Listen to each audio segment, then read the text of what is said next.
Salam, mən Tamin Biologiya üzrə təlimçi müəllimi Azər Nəbi. Bugün sizlərlə bir yerdə biologiyadan bir neçə sual izahına baxacaq. Bizim gördüyümüz bu ürəyin quruluşu quşlar sinfinə məxsusdur. Nəyə əsasən qərar verdik? Gördüyümüz bu hissə ürəyin sol mədəciyidir. Və bu sol mədəcikdən çıxan aorta damarı gördüyümüz kimi sağ istiqamətə yönəlir. Yəni, sağ aorta qövsünə məxsusdur.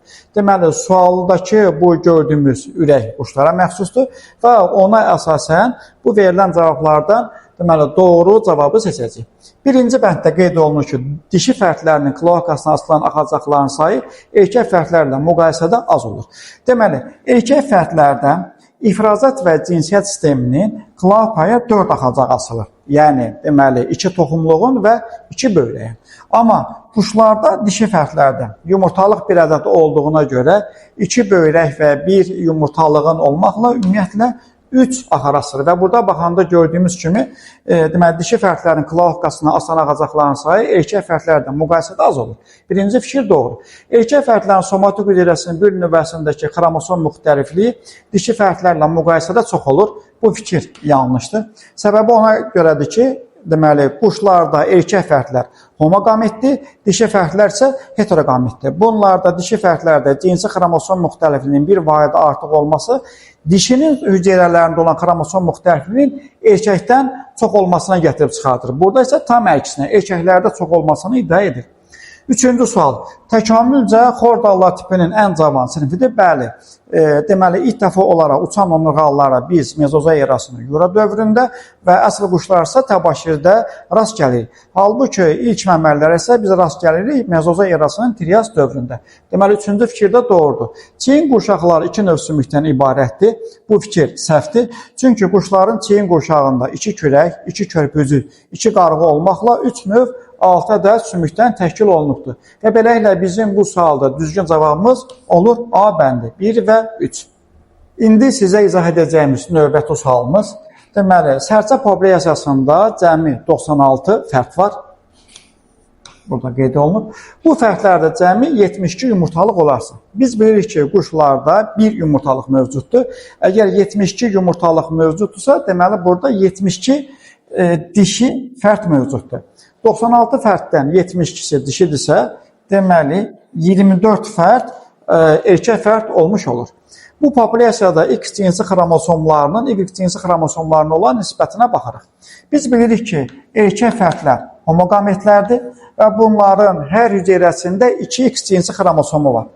24-ü 2-yə vurmaqla biz burada 48 X cinsi xromosomlu olmasını müəyyənləşdiririk.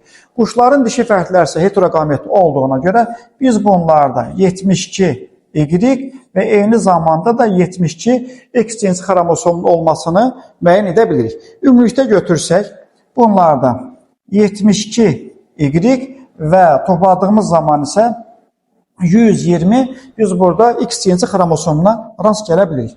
Məsələn şərtində X cinsi xromosomların Y cinsi xromosomlar olan nisbətini bizdən soruşur və beləliklə də biz bunların nisbətini tapmaq üçün hər iki tərəfi 24-ə bölsək, tapırıq burada 5X, 3Y. Ümumi nisbəti soruşsa, yəni əgər X-in Y-ə nisbətini soruşursa, deməli X-in Y-ə nisbəti olur 5-in 3-ə. Bizim buradakı bəndimizdəki, yəni sualın cavabı da olur A bəndi. İndi isə biz sizə bu gördüyümüz sualı izah edəcəyik. Sualın mahiyyəti bundan ibarətdir. Turp bitkisinin rüşeym kisələri əmələ gələn zaman 35 mitoz bölünmə baş vermişdir. Bu bitkidə maksimum sayda toxumun əmələ gəldiyini qəbul etsək, mayalanmada bilavasitə iştirak edən qametlərin sayının mayalanmada iştirak etməyən hüceyrələrin sayına olan nisbəti necə olar?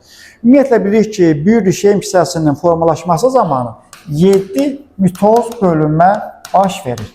Deməli, 7 mitoz bölünmənin baş verdiyi bir rüşeym hissəsini nəzərdə tuturuq. 35 mitoz bölünmə baş veribsə, deməli, bizim 5 rüşeym hissəmiz mövcuddur. Bu bitkidə maksimum sayda toxumun əmələ gəldiyini qəbul etsək, yəni bütün rüşeym hissələrində tozlanma, mayalanmanın baş verdiyini nəzərdə tutsaq, mayalanmada bilavasitə iştirak edən qametlərin sayının mayalanmada iştirak etməyən hüceyrələrin sayına olan nisbəti necə olar? Biz bilirik ki, istənilən halda bir rüşeym hissəsində mayalanmada 4 hüceyrə iştirak edir, amma onun 3 qamətdir. 2 spermi, 1 yumurta hüceyrə. Deməli, bir rüşeyin hissəsində 3 qamət mövcuddur. Bizim 5 rüşeyin hissəmiz varsa, deməli, bu zaman mayalanmada iştirak edən qamətlərin sayı 15-dir.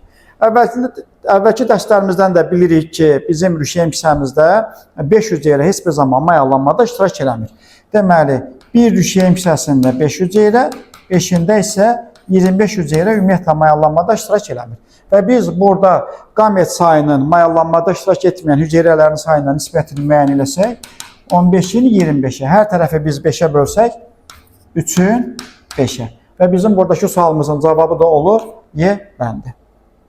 İndi növbəti sual haqqında danışacaq. Növbətimiz sualımız bu. Əgər insan sakit halda xaricə tənəffüs zamanı 640 kub santimetr karbon qazı xaric edərsə, bu zaman aortaya maksimum neçə dəfə qan qovula bilər? Biz bilirik ki, insan deməli bir tənəffüs hərəkəti zamanı 20 kub santimetr karbon qazı xaric edir və biz 640-ı 20-yə bölməklə burada 32 tənəffüs hərəkətinin olmasını müəyyən edə bilirik. Və bilirik ki, 16 tənəffüs hərəkəti əgər 1 dəqiqə ərzində baş verirsə, 32 tənəffüs hərəkəti isə 2 dəqiqə ərzində baş verəcəkdir.